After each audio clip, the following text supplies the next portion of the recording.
রাজাকারের বাচ্চারা বলে এখনো ঢাকা বিশ্ববিদ্যালয়ের গোলাম আজমের ছবি টাঙ্গায়। এরা রাজাকারের বাচ্চা, এরা বাংলাদেশ মানে না। যারা নিজামীর ছবি, গোলাম আজমের ছবি ওখানে টাঙ্গায়, যারা এরা বাংলাদেশ মানে না। এদের ভিতরে হলো পাকিস্তান। বিএনপির একজন হাইব্রিড নেতা ফজলুর রহমান, যাকে এখন মানুষ ফজু পাগলা নামে চিনে, এই ফজলুর রহমান সাহেব লাগাতার লাগামহীন আলতু ফালতু কথা বলে যাচ্ছেন, যেটা জাতিকে একেবারে বলা যায় 100% জাতিকে বিভক্ত করছে, জাতির মধ্যে অনৈক্য সৃষ্টি করছে, জাতির মধ্যে বিভেদ সৃষ্টি করছে। অন দি আদার হ্যান্ড, বিএনপির ভারপ্রাপ্ত চেয়ারম্যান জনাব তারেক রহমান তার বক্তব্যে বারবার ঐক্যের ডাক দিচ্ছেন। বিষয়টা আমার কাছে কেন জানি মনে হয় যে জনাব তারেক রহমান চোরকে চুরি করতে বলছেন আর গৃহস্থকে সজাগ থাকতে বলছেন। তার বক্তব্যে এটাই প্রমাণ হয়। তো দর্শক, আপনারা নিশ্চয়ই ইতোমধ্যেই জেনেছেন এবং শুনেছেন, বিএনপির হাইব্রিড নেতা ফজলুর রহমান তিনি নতুন বোতলে আবার পুরাতন মদ সামনে এনেছেন।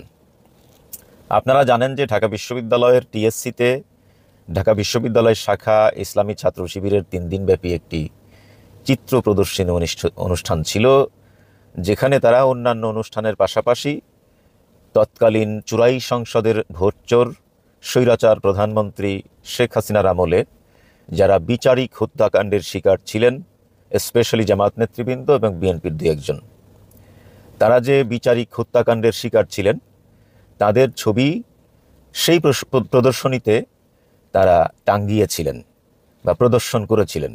এটি নিয়ে বাম ছাত্র সংগঠন আপত্তি তোলে, তারা আন্দোলনের ডাক দেয়, বিক্ষোভ প্রদর্শন করে।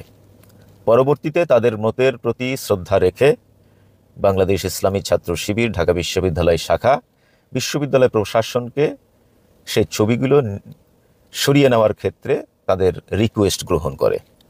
এতে করে আপনারা জানেন যে বাংলাদেশের ছাত্র সমাজের মাঝে এবং জামাত মনা বা শিবির মনা বা যারা ইসলামকে প্র্যাকটিস করে, এদের মনে এক ধরনের হতাশা দেখা দিয়েছিল। তারা মনে কষ্ট পেয়েছিল যে আমাদের দেশের শ্রেষ্ঠ সন্তানদের ছবি ছাত্র শিবিরের এই প্রদর্শনী থেকে ঢাকা বিশ্ববিদ্যালয় প্রশাসন সরিয়ে নিল, আর ইসলামী ছাত্র শিবির সেটি সরিয়ে নিতে দিল। এতটা অপমান আমাদের নেতাদের করলো, আমাদের দলের করলো। এভাবে অনেকেই অনেক হতাশা ব্যক্ত করছিলেন। কিন্তু তারা এমন এক নৈতিক কৌশলগত ইন্টেলেকচুয়াল রাজনীতির সামনে এনেছেন, যেটা সত্য কথা বলতে কি, আমি যদি এক কথায় বলি যে কালচারাল পলিটিক্স, এই কালচারাল পলিটিক্সে ছাত্র দল এবং বাম সংগঠনগুলোকে তারা ধরাশায়ী করেছেন। আপনারা জানেন যে শিবিরের এই প্রদর্শনীর সাথে বাংলাদেশ জাতীয়তাবাদী ছাত্র দলও বিরোধিতা করেছে এবং বাম ছাত্র সংগঠনগুলোকে মদত দিয়েছে। তো এটি বেশ কিছুদিন আগের কথা। আমি যে কথাটা বলছিলাম যে নতুন বোতলে পুরাতন মদ, তো বিএনপির এই হাইব্রিড নেতা ফজলুর রহমান, আপনারা জানেন যে ওনাকে হাইব্রিড কেন বলছি। উনি টোল খাওয়া রাজনীতিবিদ, সারা জীবন করেছেন আওয়ামী লীগ। যখন আওয়ামী লীগ তাকে গিলে বমি করে দিয়েছে, তখন বিএনপিতে এসে আশ্রয় নিয়েছেন এবং গায়ে তো স্বৈরাচারের রক্ত। আপনারা আবার অনেকেই বলবেন যে ভাই উনি কিন্তু বীর মুক্তিযোদ্ধা। দেখুন, কর্নেল রশিদ, মেজর ডালিম, এরাও বীর মুক্তিযোদ্ধা। ঠিক আছে, আমি আর বললাম না। তো উনি কি বলেছেন?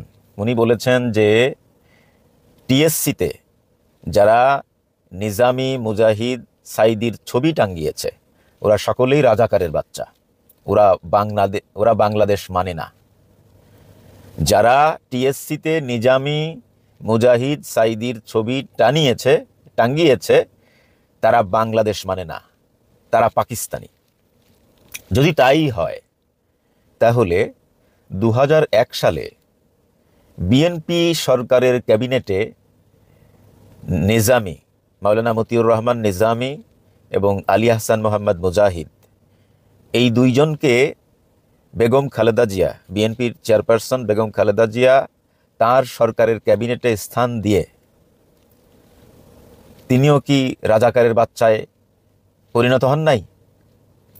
মানে আমি বলতে চাচ্ছি যে টিএসসিতে ছাত্র শিবিরের একটি প্রদর্শনীতে যদি মাওলানা মতিউর রহমান নিজামী, আল মুজাহিদ, আলী হাসান মোহাম্মদ মুজাহিদ, আল্লামা দেলওয়ার হোসেন সাঈদী এদের ছবি টানানোয় যদি কেউ রাজাকারের বাচ্চা হয়ে যেতে পারে, যদি কেউ বাংলাদেশ না মানতে পারে, তাহলে 2001 সালে বেগম খালেদা জিয়া নিজামী মুজাহিদকে তার সরকারের ক্যাবিনেটে স্থান দিয়ে তিনিও কি রাজাকারের বাচ্চা বনে যান নাই? যদি আমি এইভাবে বলি যে 2001 সালে বেগম খালেদা জিয়া তার সরকারের ক্যাবিনেটে নিজামী এবং মুজাহিদকে স্থান দিয়ে তিনিও রাজাকারের বাচ্চায় পরিণত হয়েছেন, তিনিও তাহলে বাংলাদেশ মানেন না। আমার এই বক্তব্য কি অমূলক? 2001 সালে যিনি বিএনপি সরকারের ক্যাবিনেটে মাওলানা নিজামী এবং আলী হাসান মোহাম্মদ মুজাহিদকে তার সরকারের ক্যাবিনেটে স্থান দিয়েছেন, তিনি রাজাকারের বাচ্চা।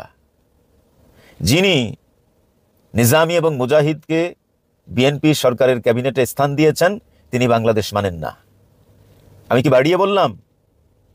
তাদের ছবি টাঙানোয় যদি কেউ রাজাকারের বাচ্চা হয়ে যায়, তাদের ছবি টাঙানোয় কেউ যদি বাংলাদেশ না মেনে থাকতে পারে, তাহলে বেগম খালেদা জিয়া কেন নয়? আল্লামা দেলওয়ার হোসেন সাঈদীকে সংসদের স্পিকারের চেয়ারে যিনি বসিয়েছেন, তিনিও রাজাকারের বাচ্চা, তিনিও বাংলাদেশ মানেন না। ঠিক? আমি কি অযৌক্তিক বললাম? আমি কি বাড়িয়ে বললাম? আদৌ না। এখন এই যে তিনি লাগাতার বক্তব্য দিয়ে যাচ্ছেন, তার বিরুদ্ধে আজ পর্যন্ত বিএনপির কেন্দ্র থেকে কোনো দলীয় অ্যাকশন নেওয়া হয় নাই। আজ পর্যন্ত কেউই কোনো বিবৃতি দেয়নি যে তিনি সঠিক বলছেন নাকি বেঠিক বলছেন। এতেই প্রমাণিত হয় যে বিএনপির ভোট ব্যাংক কাটার জন্যে, বিএনপির ভোট ব্যাংক দখলের জন্যে এই হাইব্রিড নেতা, বিএনপির এই হাইব্রিড নেতা ফজলুর রহমানকে ময়দানে ছেড়ে দেওয়া হয়েছে। এটি দিবালোকের মতো পরিষ্কার, এটি অকপটেই বলা যায়। আপনাদের অতীতের আমার যে আলোচনাগুলো আমি আপনাদের সামনে উপস্থাপন করেছিলাম, মনে আছে আপনাদের? নিশ্চয়ই মনে থাকবার কথা। ওই যে তথাকথিত অ্যাডভোকেট পাপিয়া প্রবাসীদেরকে নিয়ে দুবার বাজে মন্তব্য করেছে, আমাদেরকে অপমান করেছে, আমাদের ভোটাধিকার দেওয়ার ব্যাপারে বিরোধিতা করেছে। আমাদের ভোটাধিকার তার দল দিতে চায় না। এখন আবার আপনারা তেলে বেগুনে জ্বলে উঠবেন যে আপনি দলের কেন দোষ দিচ্ছেন। আমি দলের দোষ দেব না। পাপিয়া আমাদেরকে অপমান করলো, আমাদেরকে তুচ্ছতাচ্ছিল্য করলো, আমাদের অবদানকে অস্বীকার করলো, আমাদের ভোটের অধিকার দেওয়ার বিরোধিতা করলো। আজ পর্যন্ত পাপিয়ার বিরুদ্ধে বিএনপি কোনো অ্যাকশন নেয় নাই, বিএনপি কোনো বিবৃতি দেয় নাই। এরপরেও আপনি বলবেন এটা বিএনপির বিবৃতি না, এটি বিএনপির বক্তব্য না। আমাদের কি পাগলে কামড়াইছে? আসলেই আপনারা আমাদেরকে বলদ মনে করেন, বিএনপি প্রবাসীদেরকে বলদ মনে করে। কারণ এই মানুষগুলো তো বলদই, আসলে বলদের মতো পরিশ্রম করে আর বাংলাদেশের রেমিটেন্স পাঠায়, আর তারা গাড়ি দাবড়ায়, অট্টালিকায় থাকে, এলিট লাইফ লিড করে, লাক্সারি লাইফ লিড করে। আর আমাদের সেই টাকাগুলি বিদেশে পাচার করে বেগমপাড়া সহ বিভিন্ন জায়গায় সেকেন্ড হোম করে। আমি কি বাড়িয়ে বললাম? আমি কি অতিরিক্ত বললাম? নো, এটাই বিএনপির রাজনীতি। তারা চোরকে চুরি করতে বলবে আর গৃহস্থকে সজাগ হতে বলবে, এটাই করছে। একদিকে বিষোদ্গার করে যাচ্ছে, জাতিকে বিভ্রান্ত করছে, জাতির মধ্যে বিভেদ সৃষ্টি করছে, জাতির মধ্যে অনৈক্য সৃষ্টি করছে বিএনপির কতিপয় নেতা। অন্যদিকে বিএনপি তাদের বিরুদ্ধে অ্যাকশন না নিয়ে প্রমাণ করছে যে এটি বিএনপি করাচ্ছে তাদেরকে দিয়ে। এ ব্যাপারে পিনাকিদা বলেছেন যে আপনারা ভেবেছেন আওয়ামী লীগের ভোট এরকম আচরণ করে কাটা যাবে, কিন্তু আপনাদের নিজের ভোট থাকবে কিনা সেটিকে একবারও ভেবে দেখেছেন? আমি আর বেশি বলতে চাই না। আপনারা অনেকেই বলবেন যে ভাই এই পাগল ছাগল নিয়ে কথা বলার সময় আছে আপনার, এই সমস্ত পাগল ছাগল নিয়ে কথা বলে সময় নষ্ট করছেন কেন? জাতিকে সচেতন করতে হবে। তিনি পাগল হন আর ছাগল হন, তাকে কিন্তু একটা বড় পদে বিএনপি বসিয়ে রেখেছে। উনি যদি ব্যক্তি ফজলুর রহমান হতেন তাহলে ওনার কথা নিয়ে আলোচনা করার কোনো সুযোগ নেই। ওনার কথা নিয়ে আলোচনা করা আসলে সময় নষ্ট। কিন্তু আমরা তো ব্যক্তি ফজলুর রহমানের বিরুদ্ধে কথা বলছি না, আমি একজন বিএনপির দায়িত্বপ্রাপ্ত নেতার বিরুদ্ধে কথা বলছি। আমরা বিএনপির একজন নেতার বিরুদ্ধে কথা বলছি, কোনো ব্যক্তির বিরুদ্ধে কথা বলছি না। এটা হলো বিষয়। শুধু তাই নয়, আপনি দেখেন হাবিবুর রহমান হাবিব, তিনিও বিএনপির একজন হাইব্রিড নেতা। আমি সঠিক জানি না, শুনছি তিনি নাকি ছাত্রলীগের সাবেক কেন্দ্রীয় সভাপতি ছিল। তো তার মানে তিনিও হাইব্রিড নেতা।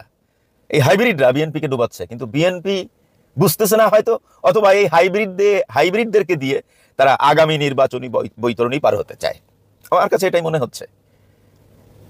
এই হাবিবুর রহমান হাবিব কয়েকদিন আগে কি বলল? নৌকা ধানের শীষ, দুই সাপের একই বিষ। এই স্লোগান যারা দেবে তাদেরকে ধরে হাতের কাছে দাও, খুন্তা, কুড়াল, চাকু যা থাকে তা দিয়ে তাদের জিহ্বা কেটে কুকুর দিয়ে খাওয়াতে। তারপরে তিনি বলেছেন মামলা যা হবার তার নামে হবে। আপনি বলেন, এটা কি কোনো রাজনীতিবিদের বক্তব্য? এটাই কি বিএনপির গণতন্ত্র? অথচ এরা সারাক্ষণ আমাদেরকে গণতন্ত্রের সবক দেয়, এরা সারাক্ষণ আমাদেরকে মুক্তিযুদ্ধের চেতনার সবক দেয়। আবার এই যে আর একটা ভিডিও দেখতে পাচ্ছি যে তিনি বলছেন যে ভোট কেন্দ্রে গিয়ে কোনো ভোটার ভোট দিয়ে বের হয়ে যদি বলে যে আমি দাঁড়িপাল্লায় ভোট দিয়েছি, তাহলে সে সে পিঠ নিয়ে বাসায় ফিরতে পারবে কিনা, তাকে পিঠ নিয়ে বাসায় ফিরতে দেবে কিনা বিএনপির নেতা কর্মীরা, তার যথেষ্ট সন্দেহ আছে। বলেন, এই হলো বিএনপির গণতন্ত্র। এখন আপনারা বলবেন যে ভাই এটা কি তার আসল ভিডিও? তার আসল ভিডিও কি নকল ভিডিও, সেটা নিয়ে আমারও সন্দেহ আছে। তো আপনি এটা নকল ভিডিওই মনে করে বাদ দেন এটা। কিন্তু আগে যেটা বলেছেন, নৌকা ধানের শীষ, দুই সাপের একই বিষ, বিএনপি কোনো বিবৃতি দিয়েছে আজ পর্যন্ত? না, এখন পর্যন্ত কোনো বিবৃতি দেয়নি। ওই তারেক রহমানের চিরাচরিত একই জিকির, আমাদেরকে ঐক্যবদ্ধ থাকতে হবে, আমাদের ঐক্য বিনষ্ট করা যাবে না। মানে উনি ঐক্য বিনষ্ট করার জন্য তার হাইব্রিড নেতাদেরকে লেলিয়ে দিয়েছেন, আবার এদিক তিনি খুব নীতিবাক্য আওড়াচ্ছেন, আমাদের ঐক্যবদ্ধ থাকতে হবে, ঐক্য বিনষ্ট করা যাবে না। উনি এবং ওনার দল যে ঐক্য বিনষ্ট করতেছেন, ঐক্যবদ্ধ থাকতে দিচ্ছেন না, সেটি উনি বুঝতেইছেন না। আমার কাছে কেন জানি মনে হয় যে উনি মানে স্বপ্নে এই সমস্ত বক্তব্য দিচ্ছেন না, আসলে দিচ্ছেন। আল্লাহু আ'লাম।